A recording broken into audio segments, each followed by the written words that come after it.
नमस्कार साथियों, कैसे हैं आप लोग। तो उम्मीद कर रहा हूं कि आप लोग स्वस्थ होंगे और आपकी पढ़ाई बिल्कुल पीक पॉइंट पर होगी। पीक पॉइंट मतलब अंतिम, और जो होता नहीं कि शीर्ष बिंदु पर। अंतिम इसलिए क्योंकि बहुत कम समय बचा है। अब आप रिवीजन कर रहे होंगे। जो आज का क्लास हम लाए हैं क्या है इसके बारे में जानेंगे। कितना इंपॉर्टेंट है ये आप खुद ही जान जाएंगे, ये मैं नहीं बताऊँगा। पहली बात तो मैं ये बताना चाहूँगा कि आज मैं कुछ परीक्षा को कैसे पास करें, कुछ टिप्स बताऊंगा। आज नहीं, आज से और 22 तारीख तक लगातार हर क्लास के मिड में मैं ऐसी टिप्स बताऊंगा। आप नोट कर लीजिएगा। जो पेपर आपका जो नोट्स आपका इंपॉर्टेंट हो, जिसको आप पर डे देखते हो, उसको देखिएगा। उसमें जहाँ पर आपकी नज़र हमेशा जाती होगी वहाँ पे ये पॉइंट नोट कीजिएगा। मैं बताऊँगा, मैं मिड पॉइंट में बताऊँगा। मैं इसलिए मिड में रख रहा हूँ ताकि जो फालतू के लोग हैं, जो सिर्फ ये देखने आते हैं कि क्या है, कंटेंट में दम है कि नहीं है, वो यहीं से लौट जाएँ। और जो जेन्युइन पर्सन हैं, जो मेहनत कर रहे हैं, जिनको ज़रूरत है, उन्हीं को ये चीज़ मिले। तो मैं पहले नहीं बता रहा हूँ, मैं मिड में बताऊँगा। और जिन जिन के लिए मैं बताना चाहता हूँ वही लोग इसमें उसका फ़ायदा ले पाएंगे। और मैं जानता हूँ कौन कौन से लोग वो हैं। पहला पॉइंट आज बताऊँगा और आज से हर वीडियो में बताऊँगा। आज मैं पढ़ाऊँगा आपको अनुसूचियाँ। संविधान चल रहा है हमारा, और संविधान मैं तो कहता हूँ कि हर व्यक्ति के, देश के हर व्यक्ति को संविधान जानने की आवश्यकता है। पढ़ते नहीं हैं, रटते कुछ भी हैं। रटते नहीं, पढ़ते नहीं हैं, बकते भी रहते हैं। पता नहीं क्या क्या बकते रहते हैं। सबसे ज़्यादा संवैधानिक लोग कौन से होते हैं? गांव में होते हैं, जो सिर्फ हवा के बल पे बात करते हैं। खैर छोड़िए उनको। मैं आज बताऊंगा अनुसूचियां क्या हैं, कितनी थी संविधान में, अब कितनी है, किस अनुसूची में क्या उपबंध है। सबसे इंपॉर्टेंट चीज़, वीडियो लंबा हो जाएगा, थोड़ा सा धैर्य बनाइए रखिएगा। और या तो फिर इसको x2 करके या 2x करके आप देख सकते हैं इसको।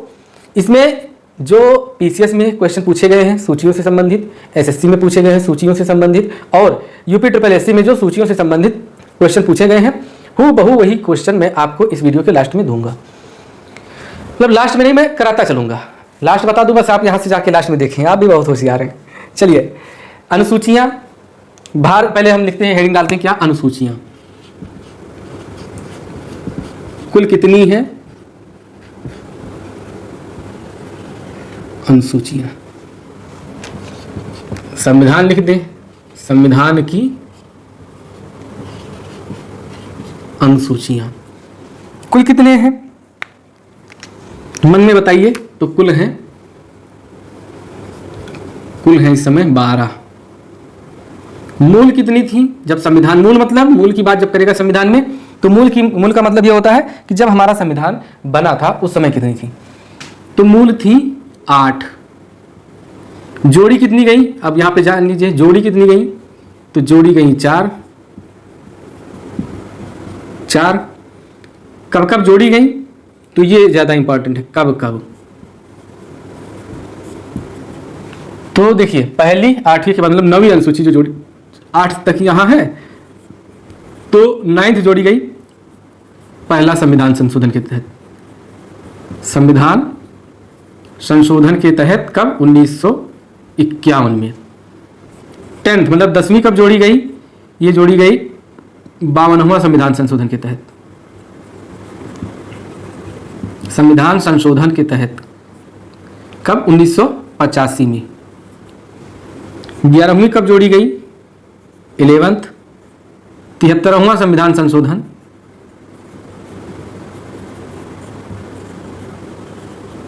संशोधन 1992 में। और 12th मतलब 12वीं कब जोड़ी गई, ये जोड़ी गई 74वां संविधान संशोधन। संविधान संशोधन 1992। इसको नोट कीजिएगा, इंपॉर्टेंट है। प्रश्न यहीं से बनता है। प्रश्न क्या बनेगा कि कब जोड़ी गई, कितनी थी, वर्तमान में कुल कितनी है, तो वर्तमान में है 12। मूल रूप से कितनी थी, तो मूल रूप में 8 थी। कब कब जोड़ी गई, तो पहली जोड़ी गई, कब जोड़ी गई, जो पहली नहीं 9वीं जो जोड़ी गई पहला संविधान संशोधन के तहत 1951 में जोड़ी गई 9वीं। फिर 10वीं कब जोड़ी गई, दल बदल कानून जिसमें है 10वीं जोड़ी गई 1985 में, राजीव गांधी की सरकार के समय। और 1985 में ये जोड़ी गई, और किस संविधान संशोधन के तहत, 52वां संविधान संशोधन के तहत। फिर जो है 11वीं कब जोड़ी गई, तो ये 73वें संविधान संशोधन के तहत 1992 में जोड़ा गया। और क्या है इसमें, अभी तो पढ़ेंगे हम क्या है, लेकिन बता दूं पंचायती राज व्यवस्था इसमें है। 12वीं जो जोड़ी गई नगर पालिका से संबंधित है, ये किस 74वें संविधान संशोधन के तहत 1992 में जोड़ी गई। इतना आप लिखिए। फिर हम इसको थोड़ा सा डिलीट करते हैं और क्या करते हैं कि किस अनुसूची में क्या उपबंध है वो मैं बताता हूँ। बने रहिए, ज़्यादा दूर जाना नहीं है, और कहते नहीं जाना ना नैन मिला के, तो जाना नहीं है। ये क्या है, इस पर आपका ध्यान बहुत जा रहा होगा क्योंकि मैं भी थोड़ा फास्ट चल रहा हूँ ताकि आपका ध्यान इधर जाएगा, लेकिन अब भाई चल रहा है तो आपका ध्यान तो जाएगा ही। तो ये एक कपड़ा है जिससे इसको साफ किया जाता है। चलिए, पहली अनुसूची में क्या है, पहली अनुसूची।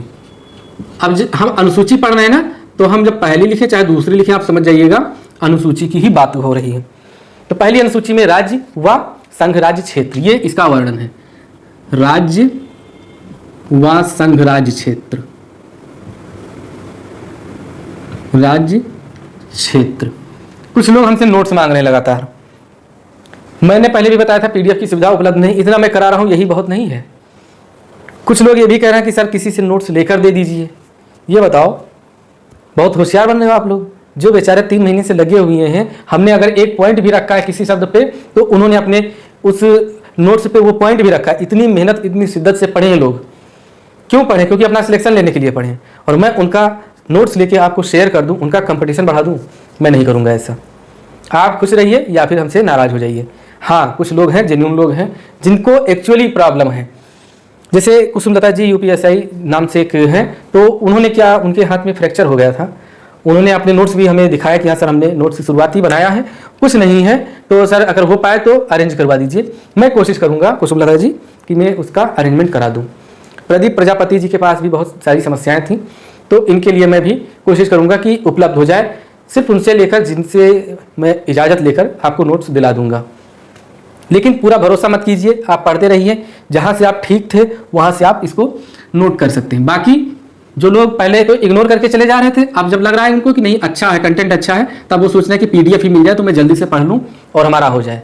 तो ऐसे लोगों को समय पर छोड़ देना चाहिए। हम जवाब नहीं देना चाहते हैं, और वो अगर मिल जाए आपको, कोई अगर ग्रुप में देना चाहता है तो उनसे ले लीजिए। मैं ऐसा काम नहीं करूँगा, मैं किसी का कंपटीशन नहीं बढ़ाऊँगा। नोट्स की क्वालिटी क्या है जो पढ़ते हैं और जो मांग रहे हैं वो भी जानते हैं। तो अब ज़्यादा कहना होगा तो आप कहेंगे अपने मुंह मिट्ठू मियाँ बन रहे हैं, तो ऐसा मैं नहीं करूँगा। चलिए, दूसरी अनुसूची। तो नोट्स के सहारे ना रहें। अगर आपने अभी तक नहीं पढ़ा है तो आप 15 दिन में कुछ नहीं कर सकते हैं, ये भी जान लीजिए। सच बोलो और सीधा बोलो। दूसरी अनुसूची में क्या है? तो दूसरी अनुसूची में क्या है? वेतन। किसके वेतन? जो भारतीय संघ के पदाधिकारी हैं उनके वेतन और भत्ते और पेंशन। तो भारतीय संघ के, आप ऐसे लिख लीजिए ना, वेतन भत्ते, वेतन भत्ते और पेंशन, वेतन भत्ते और पेंशन दूसरी अनुसूची में। तीसरी, चूंकि हम इसका रिवीजन टाइप में क्रैश कोर्स करा रहे हैं, तीसरी अनुसूची इसमें क्या है? तो इसमें शपथ है। शपथ किसके? भारतीय संघ के पदाधिकारियों की। कौन है भारतीय संघ के पदाधिकारी? तो कुछ मैं बोल दूं, जैसे देखिए, संघ के मंत्री हो गए, संसद के निर्वाचन अभ्यर्थी हो गए, संसद के सदस्य हो गए, सुप्रीम कोर्ट और हाई कोर्ट के न्यायाधीश हो गए, सुप्रीम कोर्ट हाई कोर्ट दोनों के न्यायाधीश। फिर जो CAG है, तो CAG का भी इसमें है, उनका शपथ और वेतन भत्ता इसी आधार पर दिया जाता है, इसी अनुसूचियों के तहत। किसी राज्य के मंत्री और राज्य विधानमंडल के निर्वाचन अभ्यर्थी और राज्य विधानमंडल के सदस्य, इनके जो इतने नाम हमने बताए हैं इनको नोट कर लीजिएगा। इतने लोगों के पदाधिकारियों के वेतन और भत्ते। तो वेतन भत्ते दूसरी अनुसूची में, शपथ इनको किस तरह से दिलाई जाती है तीसरी अनुसूची में। बहुत ही पेचीदा और बहुत ही पॉपुलर क्वेश्चन ये पूछा जाता है कि निम्नलिखित में से किसका वेतन भत्ता तीसरी अनुसूची के तहत नहीं है? तो वो है हमारे राष्ट्रपति का। तो यहाँ पे आप शपथ हाँ कि किसका जो शपथ है वो तीसरी अनुसूची के तहत नहीं है, तो वो है हमारे राष्ट्रपति का। तो यहाँ पे शपथ जो लिखा है तीसरी अनुसूची में, यहाँ पे स्टार बना के लिख लीजिए कि राष्ट्रपति का शपथ जो है, राष्ट्रपति अपने पद और गोपनीयता की शपथ कहाँ से लेते हैं? तो राष्ट्रपति लेते हैं आर्टिकल 60 के तहत, उनका इंडिपेंडेंट दिया गया है। 4 ऑप्शन दे दिया जाएगा कि तीसरी अनुसूची में इनका शपथ शामिल नहीं है। संघ के मंत्री, संसद के सदस्य, सुप्रीम कोर्ट के न्यायाधीश और राष्ट्रपति। तो किसका नहीं होगा? राष्ट्रपति का नहीं होगा। चौथी अनुसूची में क्या है? तो राज्यसभा में राज्यसभा की सीटों का आवंटन या प्रतिनिधित्व, राज्यसभा की सीटों का आवंटन,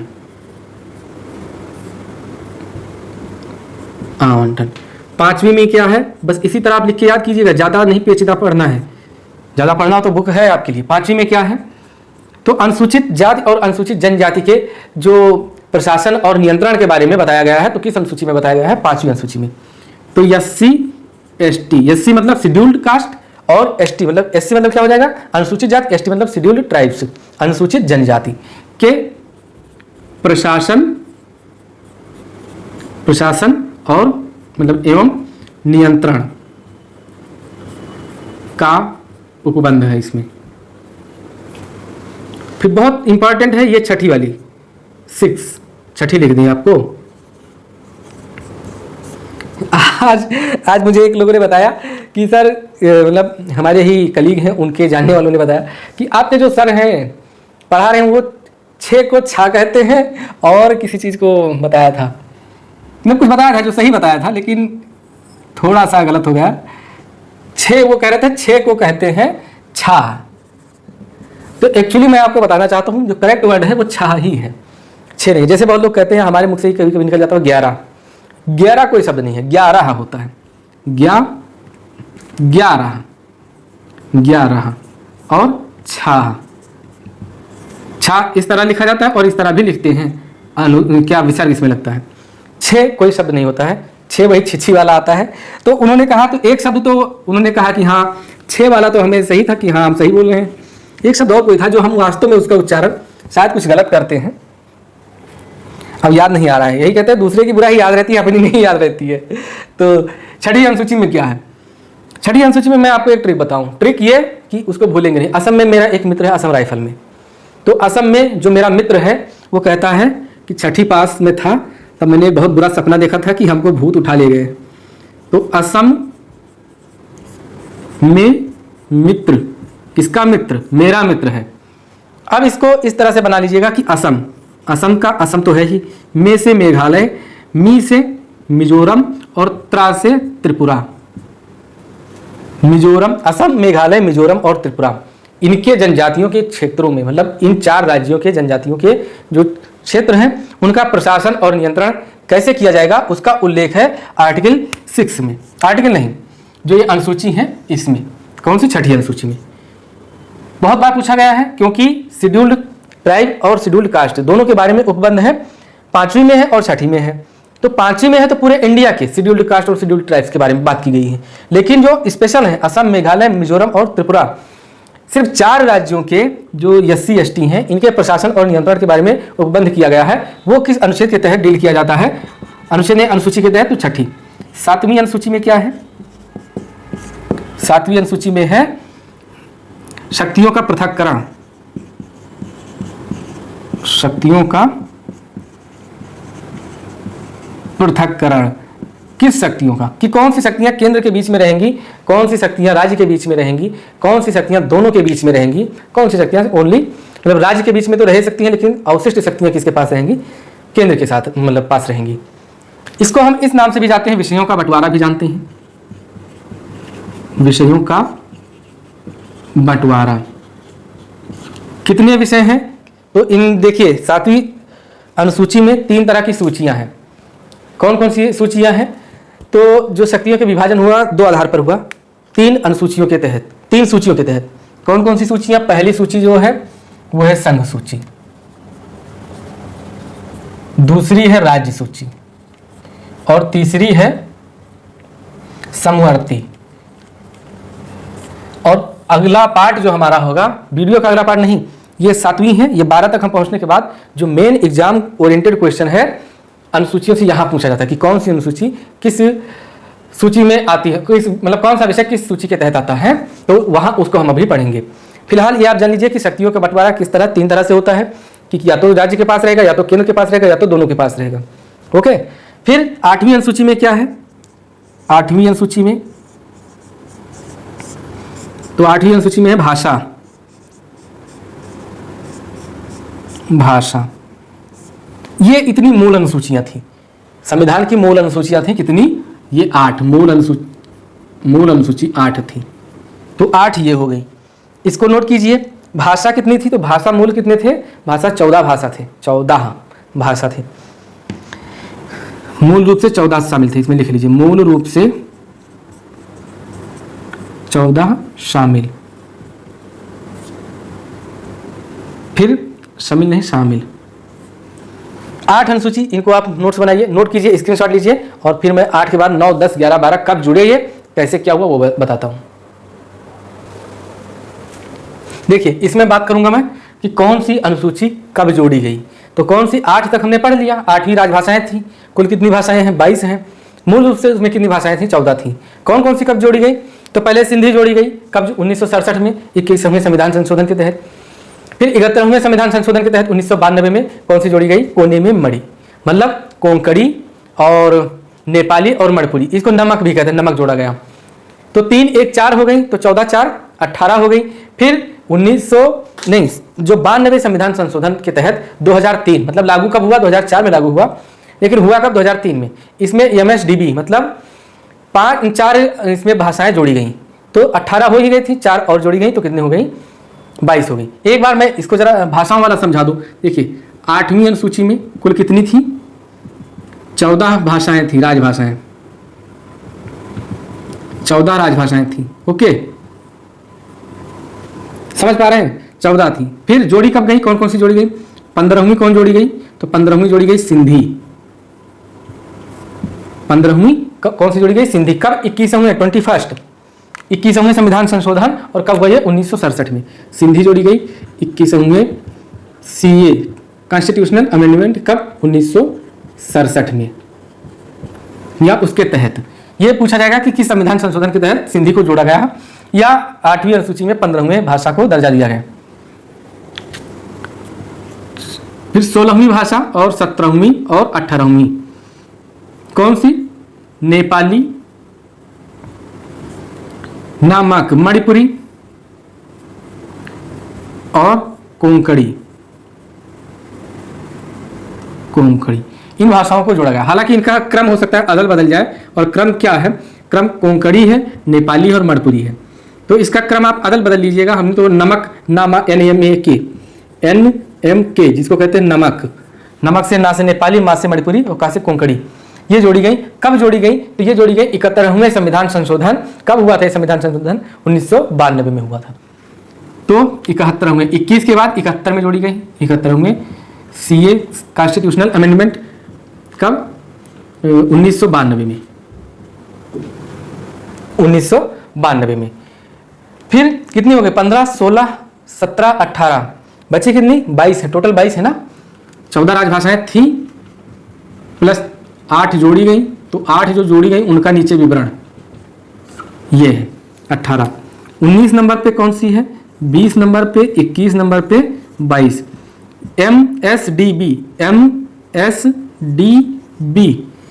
किस संविधान संशोधन के तहत इनको जोड़ा गया है, तो 92।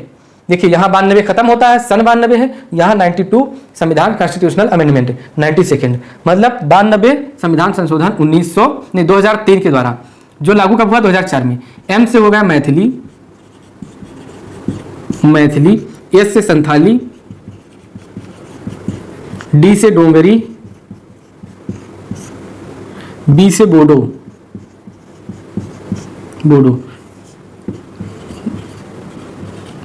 92 हुआ। संविधान संशोधन को क्या कहेंगे, कॉन्स्टिट्यूशनल अमेंडमेंट।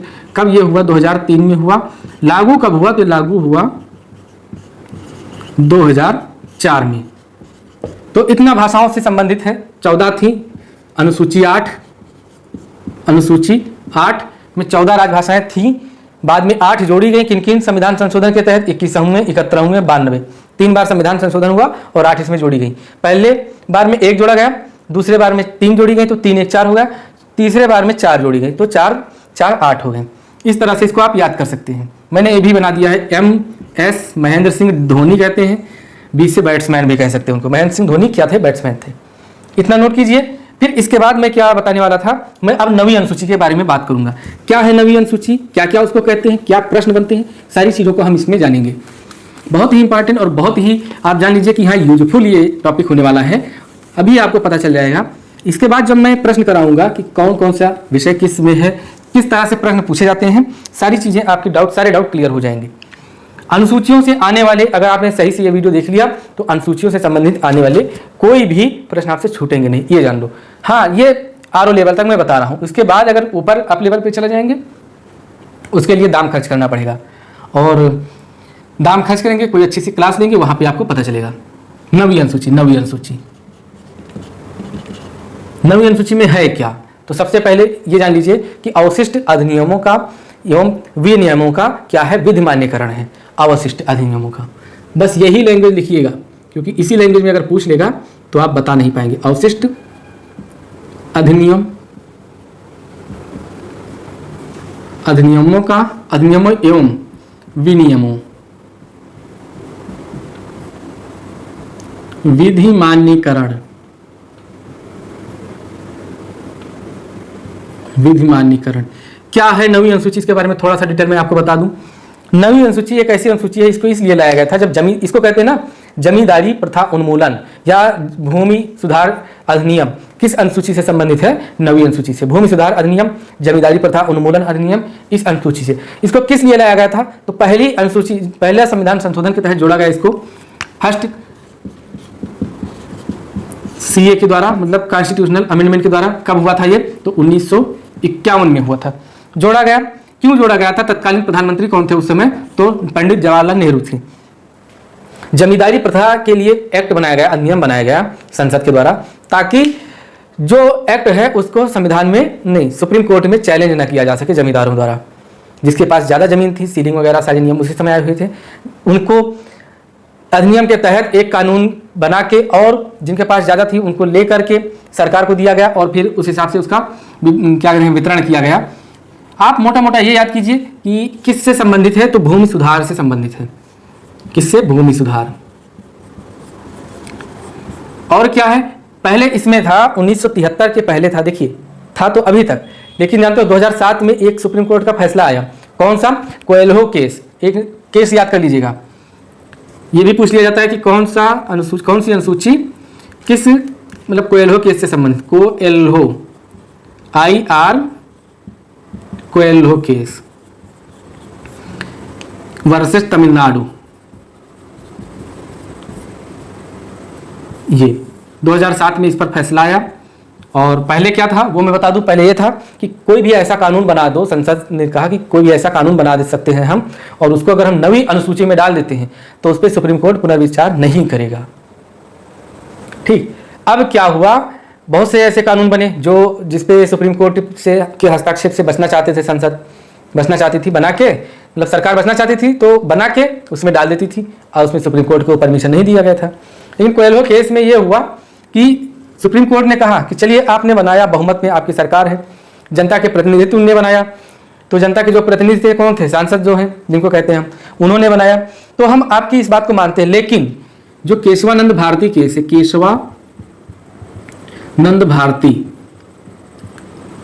ये 1973 में ये केस हुआ था, इस पर फैसला आया था। कहा कि 24 अप्रैल 1973 के बाद, 24 अप्रैल 1973 के बाद अगर कोई भी कानून इसमें डाला गया, मतलब आप डाल सकते हैं, लेकिन अगर डाला गया कानून, अगर आर्टिकल 14, आर्टिकल 19 और आर्टिकल 21 से विधि संगत नहीं है, विधि संगत मतलब इसमें जो बातें कही गई हैं उसके विरोध में हो, मतलब उसके अनुसार, उसके संगत में ना हो करके उसके विरोध में हो, तो इस अनुसूची में डाले गए जो भी कानून है उसका पुनर्विचार संसद कर सकती है और उसको अमान्य भी घोषित कर सकती है। ये बात कही गई केशवानंद भारती, नहीं, कोएल्हो केस में कहा गया, और कहा गया कि इस डेट के बाद 24 अप्रैल 1973 के बाद इसमें डाले गए सभी कानूनों का सुप्रीम कोर्ट पुनर्विचार कर सकती है, करेगी, और किया, कई केसों में किया। आर्टिकल कौन कौन से? 14, 19, यहाँ पे 1973 क्यों लिख दिया भाई, यहाँ लिखा है 14, 19, आर्टिकल 21। 14 में क्या है? समता का अधिकार। 19 में क्या है? स्वतंत्रता का अधिकार। और 21 में क्या है? प्राण एवं दैहिक स्वतंत्रता का अधिकार, मतलब कह लीजिए सीधा सीधा जीवन का अधिकार। मतलब संविधान ने कहा, सुप्रीम कोर्ट ने कहा कि हम जो जनता है उसकी स्वतंत्रता से समझौता नहीं कर सकते, मतलब उसकी समानता से मतलब हम समझौता नहीं कर सकते, ना ही हम उसके स्वतंत्रता से समझौता कर सकते हैं, ना ही उसके जीवन में हम क्या कहते हैं, उसकी जीवन की जो जिंदगी है उसके जीने में हम कोई दखल अंदाजी कर सकते हैं। अगर ऐसा आपका कोई कानून करता है तो हम उसकी भी मतलब विवेचना, मतलब क्या कहते हैं, पुनर्विचार करेंगे।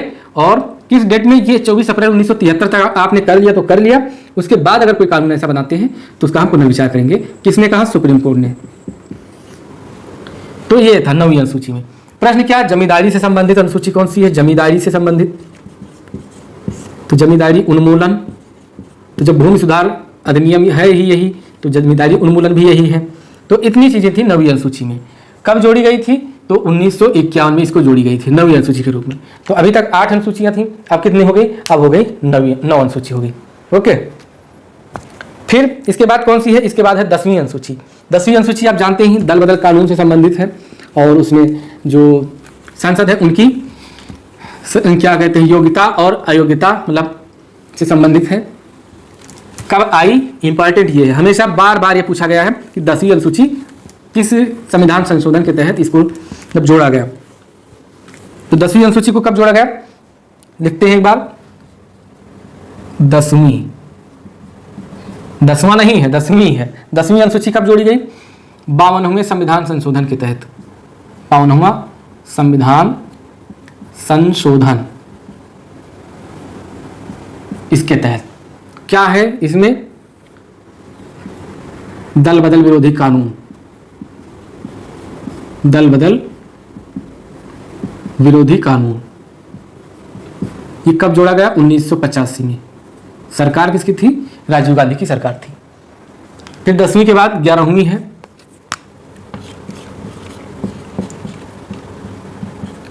11वीं, एक और एक 11 हमने कल भी बताया था। 11 अनुच्छेद में क्या है? 11 अनुच्छेद में है केंद्र और राज्य में संबंध।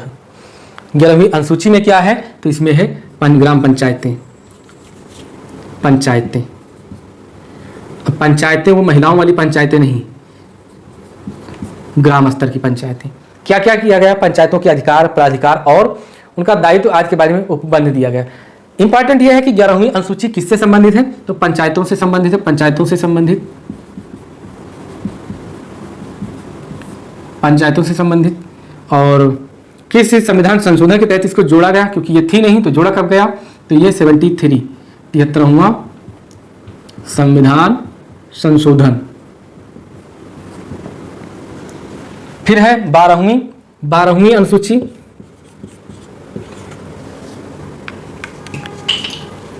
मार्कर गिर जा रहा है, जब भी आपकी क्लास ले रहे हैं तो मार्कर गिर जा रहा है, कहीं मार्कर गिरता है, कहीं मार्कर का ढक्कन गिरता है।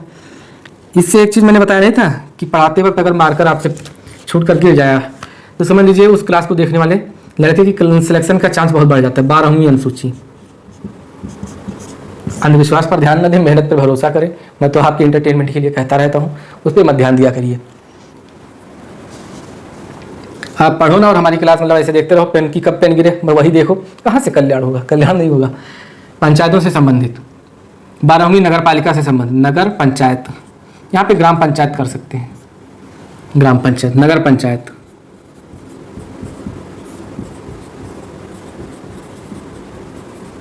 नगर पंचायत से कोई भी कुछ भी A to Z कुछ भी होगा तो 12वीं अनुसूची में दिया है। कब ये जोड़ा गया? तो 74वां संविधान संशोधन।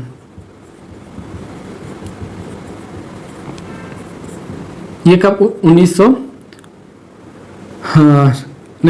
73वां संविधान संशोधन कब हुआ था? तो ये 1992 में हुआ था। और 74वां कब हुआ था? तो 93 नहीं, ये भी 92 में हुआ था। 73वां 74वां दोनों कब हुए?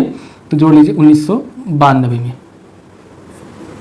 गांव में हो गया तो शहर वाले चिल्लाए होंगे कि हमें भी चाहिए। तो ये 12 अनुसूचियां थी, उनके बारे में थे, काम थे। क्या है? शहरी निकाय से संबंधित है, बताया ही, नगर पंचायतों से संबंधित है, उनके अधिकार, प्राधिकार, दायित्व आदि के बारे में उपबंध है 12वीं अनुसूची में। 8 पहले पढ़ा, 4 ये पढ़ लिया, 12 अनुसूची हो गए। कब जोड़ा गया? 52वां संविधान संशोधन 1985 के दौरान। 10वीं जोड़ी गई, 11वीं जोड़ी गई, 73वां संविधान संशोधन 1992 के दौरान ग्राम पंचायतों से संबंधित है। 12वीं जोड़ी गई नगर पंचायतों से संबंधित, 74वां संविधान संशोधन 1992 के दौरान।